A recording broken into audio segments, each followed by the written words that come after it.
My name is Anna, and I'm 32 years old, a working housewife living with my husband and son. I joined my current company right after graduating, and this year marks my 10th anniversary with them. I took maternity leave when my son was born, returning to work when he turned 1, and I've been actively working in sales ever since. Recently, my hard work has been paying off, and I'm on the brink of a promotion, which makes work even more enjoyable for me. However, my husband, who is 3 years younger, is the opposite. He has been changing jobs frequently, believing it's essential for his future entrepreneurial pursuits. Despite this, his salary has been decreasing with each job change. Initially, things went well between us during our first 2 years of marriage. But my husband's unstable work situation made us financially insecure. He talked a lot about dreams of starting a business, building our own house, and traveling abroad, which I found enjoyable. But his demeanor changed after our son was born. While I was on maternity and childcare leave, everything seemed manageable. However, when I returned to work, life became overwhelmingly busy. I was responsible for preparing breakfast, dropping our child off at daycare, working full-time, picking up our child, stopping at the supermarket, and preparing dinner, all with little time to catch my breath. Despite my busy schedule, my husband ignored my efforts. He refused to help with daycare drop-offs or pickups, fearing what others might think of him having too much time on his hands. Despite my attempts to explain that modern fathers are involved in childcare, he remained adamant. I worked tirelessly, managing household chores, childcare, and work responsibilities, all for the sake of my family. Unfortunately, my husband's father was the only one who understood and supported me. But he was working far away. My mother-in-law, a traditional housewife, didn't appreciate my decision to continue working after giving birth and sided with her son. It was clear she felt frustrated by my professional success compared to her son's frequent job changes and lack of success. This situation left me feeling unsupported and misunderstood within my own family. Every time I encountered my mother-in-law, she would make cutting remarks, suggesting that I should prioritize my roles as a wife and mother over my career. It seemed she couldn't comprehend that we couldn't sustain our lifestyle solely on my husband's income. As time went on, her comments became more pointed, implying it was unfortunate to leave our child in daycare so late or suggesting I should quit my job altogether.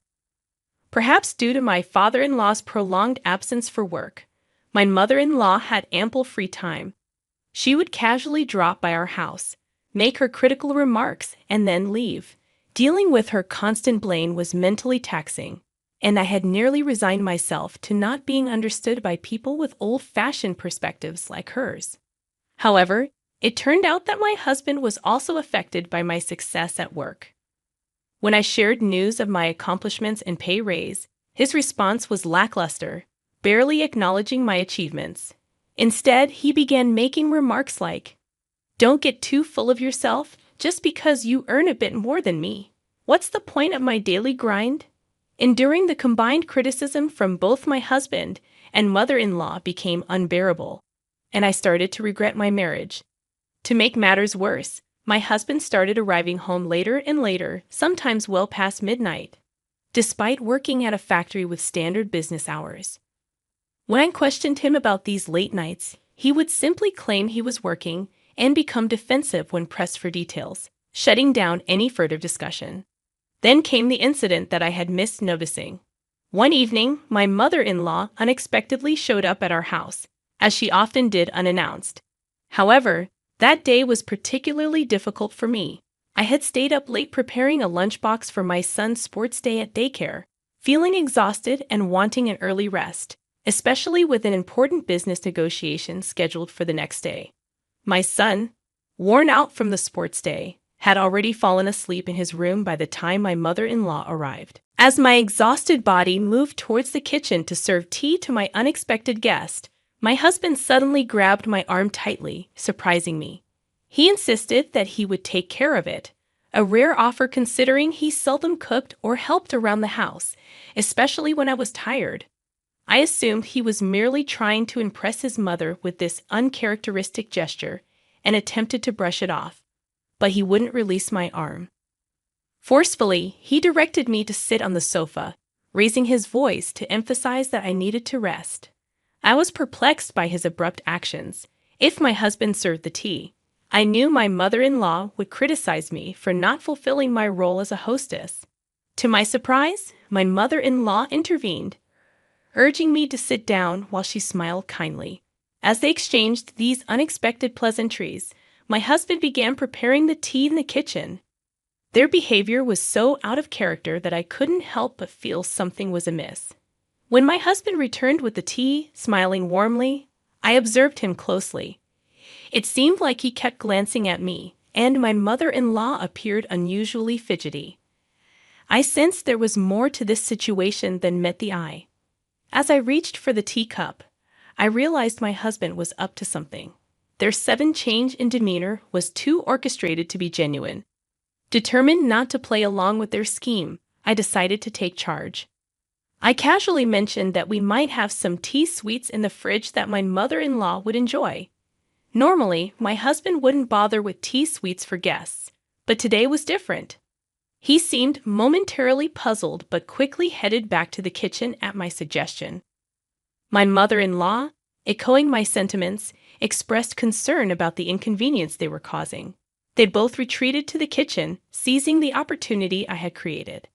When my husband returned, I finally lifted the teacup to my lips. As we engaged in idle conversation, sharing videos of the day's sports festival, I noticed my husband and mother-in-law observing me with unnatural interest. Despite the unsettling gazes directed at me, I calmly finished my tea, all the while noticing my husband's bewildered expression. I expected that time would pass without incident, but as anticipated, something unusual occurred. Suddenly, my mother-in-law, who had been chatting cheerfully moments before, grew pale and began to frown.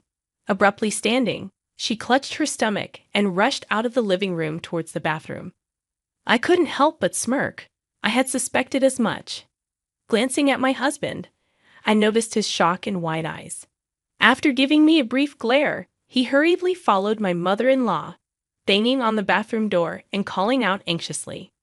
Meanwhile, I could hear my mother-in-law moaning in pain from inside the bathroom, though her words were indistinct. However, I had a strong inkling of what was happening. After a few tense minutes, my husband returned to the living room, leaving my mother-in-law still in the bathroom. His face was pale, his lips pressed tightly together.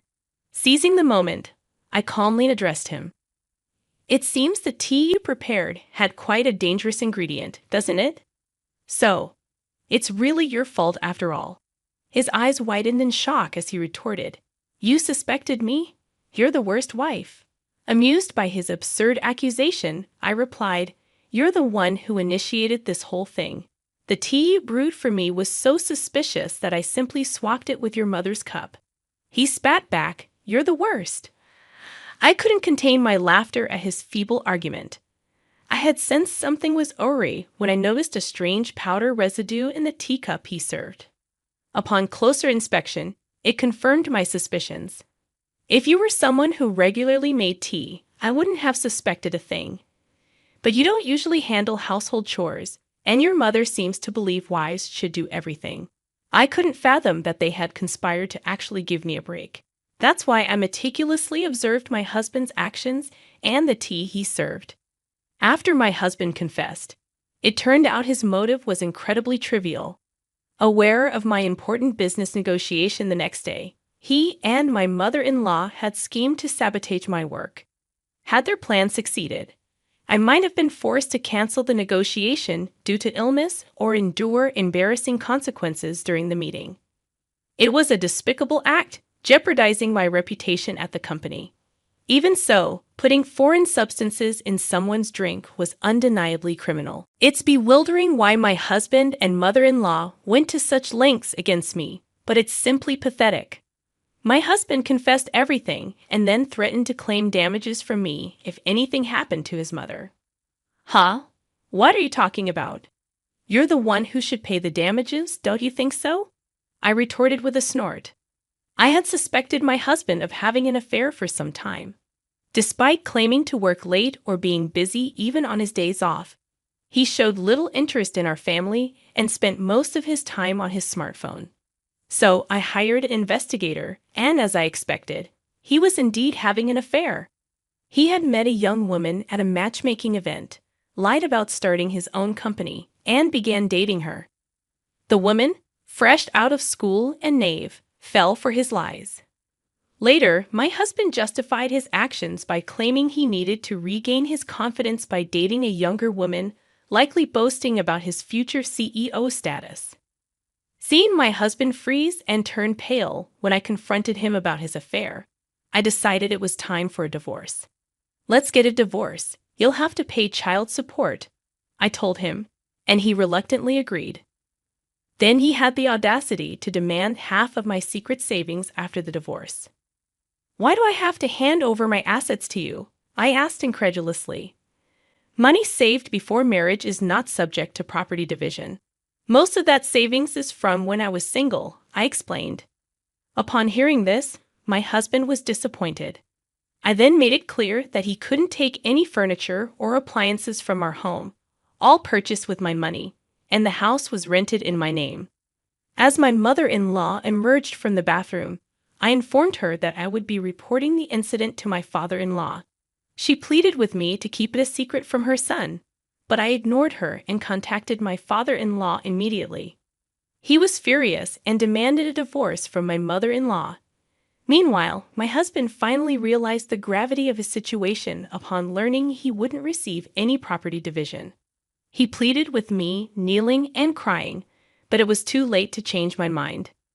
I hired a lawyer and successfully divorced him, ensuring I received child support. Due to his low income, he ended up with a substantial debt. Moreover, both he and my mother-in-law were convicted of assault for the laxative incident and received suspended sentences, tarnishing their records. His mistress also lost affection for him, and now he works tirelessly to pay off debts, leading a miserable life. My mother-in-law, abandoned by my father-in-law, faced the consequences of her actions. Despite the challenges, I was promoted to leader of the sales team thanks to a successful negotiation. I moved out with my son and now live happily in a new apartment. Although my first marriage ended in failure, I am determined to balance work and parenting and seize happiness from now on.